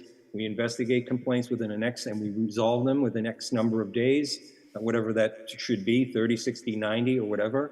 And you know, and oftentimes I think the public needs to be aware that many of the complaints that police departments across the country, and Burlington is no exception, receive really have nothing to do with violations of rules and procedures. Sometimes it doesn't even have anything to do with the particular police department. Sometimes it's a complaint about something that really is a policy issue and not an individual officer conduct issue. So putting that information out there, I think, would educate the public that, you know, that our people are doing a pretty good job here, and that when mistakes are made, that we investigate them in a timely fashion, and if sanctions are warranted, that we will sanction people, and have that. You don't have to put, you know, Officer Joe Jones got suspended for 30 days because he used excessive force. It's simply that in the aggregate, we have this number of complaints per year, and they consist of the following. And when we receive these complaints, we investigate them in a timely fashion. This is our investigative period. And then we come to a decision. And if sanctions are warranted, we impose those. If they are not, and I noticed too that you also have a spot on your website for commendations, which doesn't appear to be widely used, just people being the way that they are. But I think the internal investigative apparatus could be a bit more transparent within the confines and restrictions imposed by the collective bargaining agreement with the officers union. But in the interest of sharing that information with the public, then when, on the rare occasion when our police officers engage in wrongdoing, we take it very seriously. We investigate it in a fair and timely fashion in the interest of all parties involved, as well as the police officer, and that we conclude this investigation. So you don't get a call from, the Boston Globe to some, college professor who used to be on the job saying, hey, it took 4 years for them to investigate this complaint. Is that a long time? Yes, it is. And to avoid the bad look that the Boston PD is going to get tomorrow morning. Thank you, Dr. Nolan. It was great. Unless some people have anything else to say, on behalf of the commission, I thank you for your time and on appearing on such a short notice. I gave you like a week, but thank you so much. And anyone else has any thoughts? Thank you. I just want to say thank you for your information tonight. It's been helpful. And you can continue to watch the rest of the meeting, which we should be wrapping up pretty quickly. Otherwise, you are free to leave. Thank you. Thank you. Okay, next on next on the agenda is commission business. 6.1 is reviewing use of force report, and I think we have August 1st to 31, and then September 1st to 16 uploaded for the September meeting packet. And we were told by City Attorney Haley McClanahan that we could request any of the use of force videos with a short rationale. So I don't know if people have had a chance to look at the reports, both from September. I personally haven't seen the reports from October because they just arrived. So go ahead, Commissioner Cox, you had a question, and then Commissioner Oski. So I was just going to say that I guess my plan of attack was to, if I felt that there was a cause for scenes of one of the incidents videos, that I would articulate that and then send it to our commission attorney to get his advice on whether this constitutes sufficient cause in that sense of it needing to be for a cause at this point.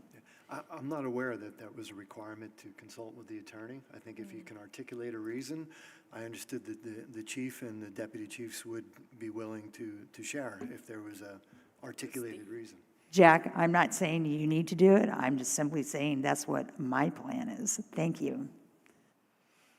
Commissioner Oski? It would be helpful if we, it would be helpful if we had a plan that we all went by the same process. But could you repeat to me, I wasn't in the loop on what the city attorney's office said. Could you repeat what you said about, is it just that if we have cause, we can watch the videos? So the issue that's... I'm not asking you to repeat it, I'm asking the chair to repeat it. I heard your question. So I'm a co-chair. I'm a co-chair and she's a co-chair. All right, which yeah, chair do which I hear I'm from? asking what Shakuntala. Yes, we both received the email. So from what I understand from Haley McClanahan's email, that essentially she was saying we could request any of the use of force videos as long as there was a rationale attached to it. So, Okay. oh, I'm sorry, Commissioner Cox. Which has a very specific... You wanna turn that on, please? Haley Recognizing- Can you said share that email with us? Yes. What Haley McClanahan said was that if it was for a cause, which has a very specific legal meaning, as you know, and so because this is an area that's somewhat unfamiliar to me, that's why I intend to send my request just for a quick review by the commission attorney. Maybe you have more feeling for what for cause means in this context, but I don't. And so what I think is a good reason may not in fact be a sufficient reason. So that's why I'm planning. Maybe we could ask Attorney McClellan to give a little more information, because I don't know that cause I'm not aware of any legal definition of what cause means in this circumstance. I did look at the use. I didn't get through all of the September ones because there was quite a few use of force incidents in September. I didn't get through all of them. I looked at the 6 from the first 3 days of October, and there were a couple in there that I was interested in. I would be interested in watching the video for. So maybe the two co-chairs could lay out a process and share it with us about how we would go about all of us doing it the same way, going about requesting the video. Commissioner Oski, I just forwarded you the email. In fact, I forwarded it to everybody, all the commissioners, the email that I received from Attorney McClanahan. And from what I'm understanding, and this is, I'm going to read the sentence that I took to mean that, we could continue, we could at least request, is she writes, I would suggest when the commission requests to BPD to view the video, that the request be accompanied by the rationale for the request to review and how it relates to a commission priority, at least until the commission gets a policy in place that can address this. So that's the one I underlined. And that's up to Commissioner Cox if she wants to talk to Anthony or not. I was going to take that sentence to heart and write a rationale based on the priorities of the commission. And that would be kind of, I would go back to some of the documents. And I think, Commissioner Cox, you are saying that's what you want to explore. I believe that we should ask Haley to clarify what she's saying, because I know that, for example, a priority of the commission has been to see all of the use of force videos. And I don't think that that's sufficient cause to ask to see all of them. And so I think that that isn't what she meant. I think that what she meant was that it needs to be something for a cause at this point until we resolve the other issue of not for cause viewing. Anyone else has any questions? Commissioner Garrison?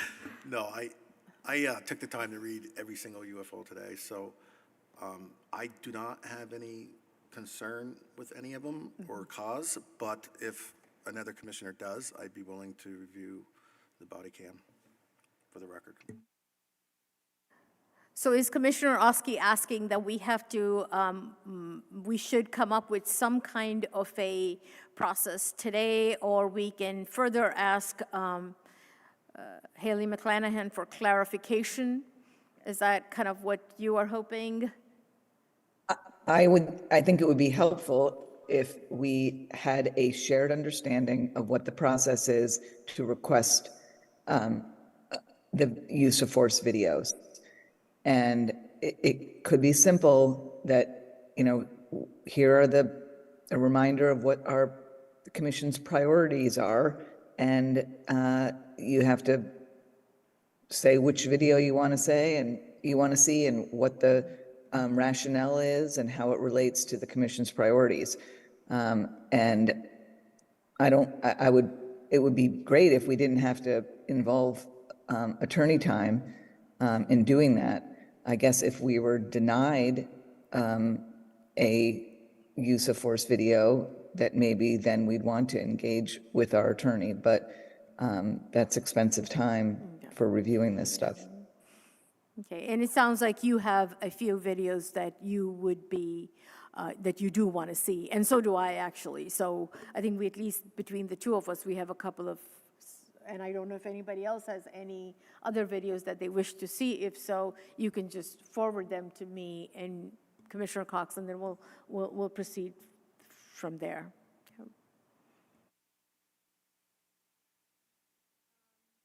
6.2 is officer and staff commendations to be read by Commissioner Cox.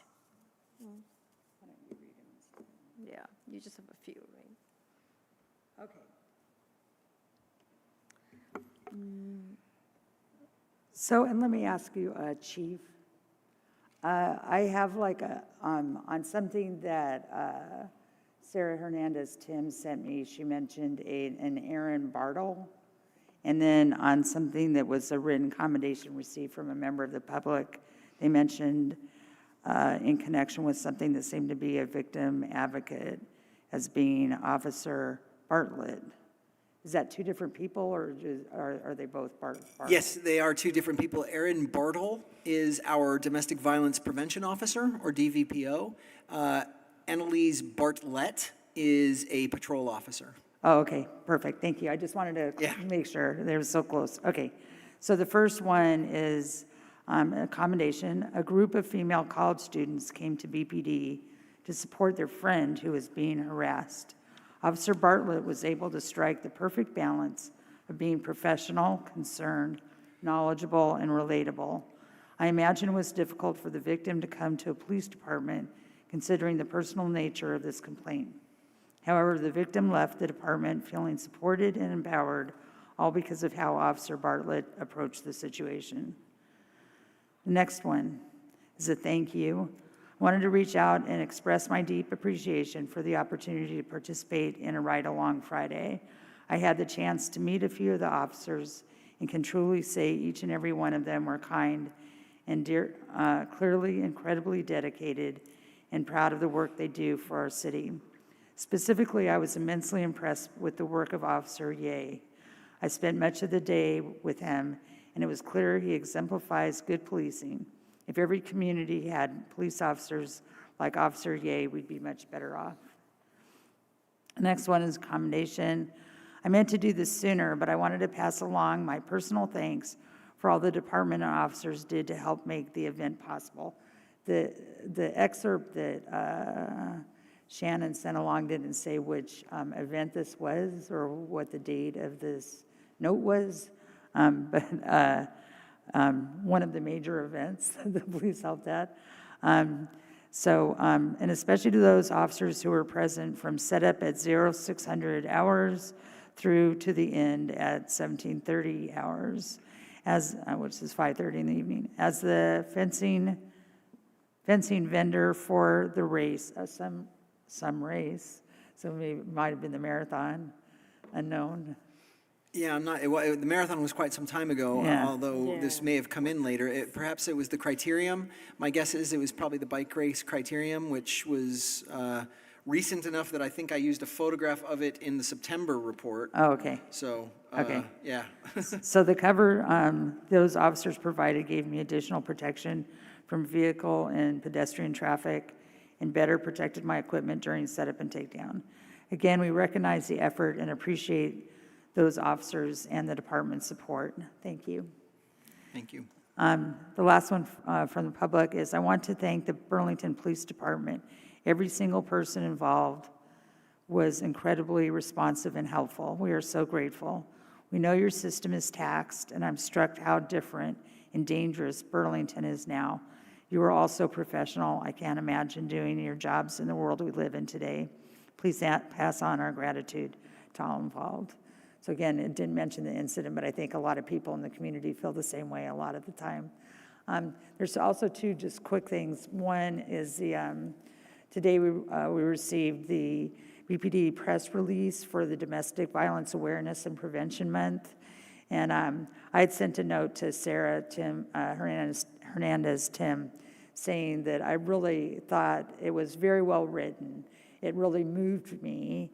And so I thanked her for that. And then she sent me a note back saying that she had worked on it with the Domestic Violence Prevention Officer, Erin Bartle, on drafting this. So I wanted to say thank you to both of them publicly, that they did a really good job. And it made me see that there is ways that all of us can do just that one thing. Yeah. So hashtag one thing to help prevent violence and domestic violence. The last thing I want to mention was I guess this all happened during the 2 weeks that you were gone, but as we know, there were events in the world that made certain places in our city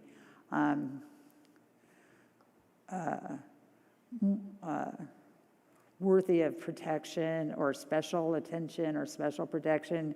And so what I noticed is close to where I live, there's a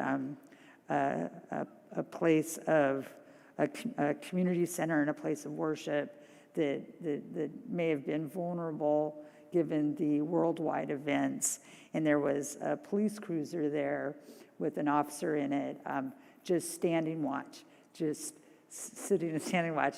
And I know from my service in the Coast Guard that standing watch can be incredibly difficult because it's incredibly boring, but at the same time, you need to be on the alert and ready to do something in what could be very dangerous situation or needing sudden response. And so it's very hard to stand watch like that. And I just wanted to say this really quick. There's a little saying that they have like for the maritime services that they say, it's a poem that was written in 1860 by William Whiting about sailors standing the watch. And so one very quick little part of a paragraph said, he stood the watch so that we, our families, and our fellow countrymen could sleep soundly in safety each and every night, knowing that a sailor stood the watch.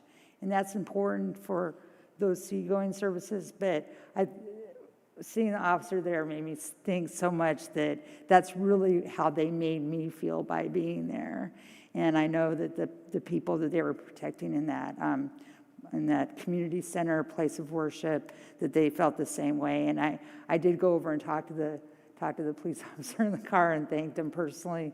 But I just also wanted to say that I know that the community was thankful. Thank you very much for mentioning that. You know, I sent out a communication to all of our officers around these issues because of the absolute horrible things that was the terrorist attack in Israel, and now the great terribleness of the nascent war that's evolving from it. I said that we have to treat all of our neighbors with compassion and do our best to assure all of them that we're here to provide safety for everyone. But I'm particularly grateful to Deputy Chief Lebrecht for engaging with Ohavi Zedek Synagogue and Chabad of Vermont in my absence and at such an important time. Thanks too to Lieutenant Wynn and Officer Johnson and others among you who stopped by or did posts at the synagogue or the Chabad. I'm also grateful to those who were at both the rally in support of Palestine and the vigil for those murdered or kidnapped in Israel. Both Ohavi Zedek and Chabad would probably appreciate a bit of extra patrol attention in the coming days, and there is a BPOA contract available. And as Chief Drake, who is the chief of police in Nashville, and I had quoted him earlier in the email around the need to reach out to both parts of our community, or all parts of our community. But as Chief Drake mentioned, you must keep our Muslim neighbors in mind as well. The main mosque or masjid in our area is the Islamic Society of Vermont in South Burlington, so stopping by is not a routine part of patrol. But when you encounter Muslim neighbors, particularly those with ties to the Middle East, recognize that this nascent war affects them as well. Thank you. Thank you, Chief. Thank you, Commissioner Cox. Deputy Chief Wade Lebrecht is on Zoom and has his hand raised. Is he still there and has his hand raised? And does he wish to speak to us? I don't see him, so I'm not sure if he's there. No, I accidentally hit the hand raise button. I'm sorry. My apologies. No, that's fine. That's fine. We will ignore your hand. Okay. There are some brief announcements, and these are the last few announcements. I'll try to keep them brief. This is agenda item 6.3. After Mohammed Ibrahim left, we have had limited staff support, even though Keaton Knowles has been very helpful. In fact, this is their last meeting.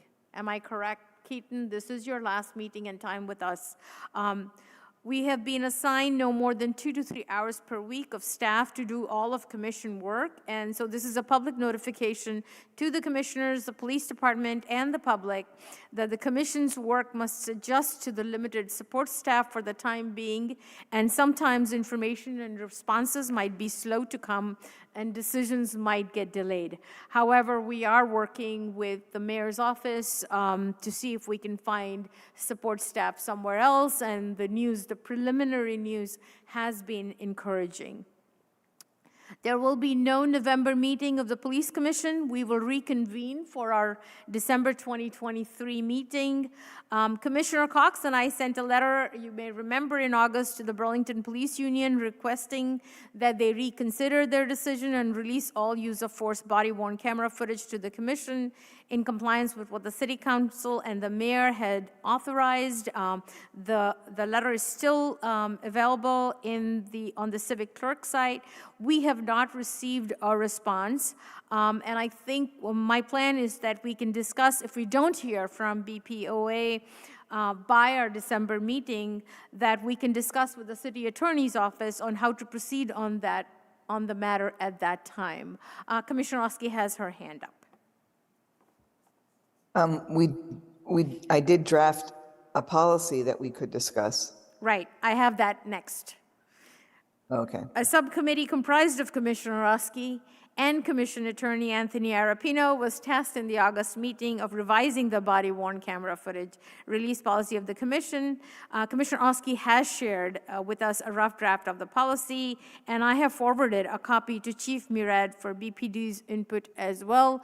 Commissioner Oski, do you have any additional thoughts, comments? Not at this time. I want to wait to get input from the BPD and from Attorney Arapino, and then we can discuss it at the next meeting. Okay. I don't know if all commissioners have received a copy of it yet either. You have. Everybody should have. So, so can we decide that we will wait to hear back from Anthony Arapino, and Chief, you have a copy of that as well, so. I do, thank you so much for sharing that. And Shannon and I have reviewed it and are discussing it with Jared Pellerin. Okay, perfect. Okay. And we also have a subcommittee comprised of Commissioner Cox, Commissioner Keith, and Commissioner Attorney Anthony Arapino, who are working to revise the policy document titled Role of Burlington Police Commission in Reviewing Complaints Against BPD Employees. And at this point, do you have any updates or any thoughts, Commissioner Keith? Thoughts. My thought is I think it would be a better approach to wait for the ordinance committee. And then it would be tailored to whatever they draft. And that would then need to be very closely coordinated with Burlington Police Department because it really would have to be sort of dovetailed with any revisions to DD 40, which is the internal investigations process. I do, following on the presentation today, feel, however, we could make progress in discussions with City Attorney and the Commission's independent counsel about anonymizing complaints and having more transparency in our work on the complaints process. So I think that could be something that I think we maybe could move forward with while the ordinance is being drafted. Okay. Commissioner Cox, do you have anything else to add? Okay. I don't know why I'm doing that. Shannon Trammell has, am I saying her last name correctly? Trammell. Trammell, yes, Trammell. Trammell. Shannon Trammell has updated the BPD complaint form and circulated a copy. I don't know if all of you have received the updated copy.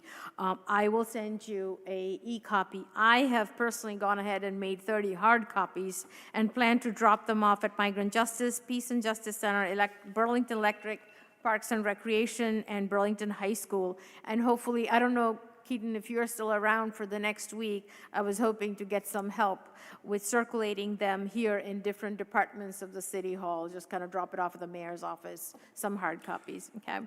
And that concludes our meeting. The last item on the agenda is a motion to adjourn. Any seconds? All right, all in favor, say aye. The meeting is adjourned, and I'll be in touch for a special meeting on the executive session. Thank you, everyone. Thank you for coming. Thank you. Thank you.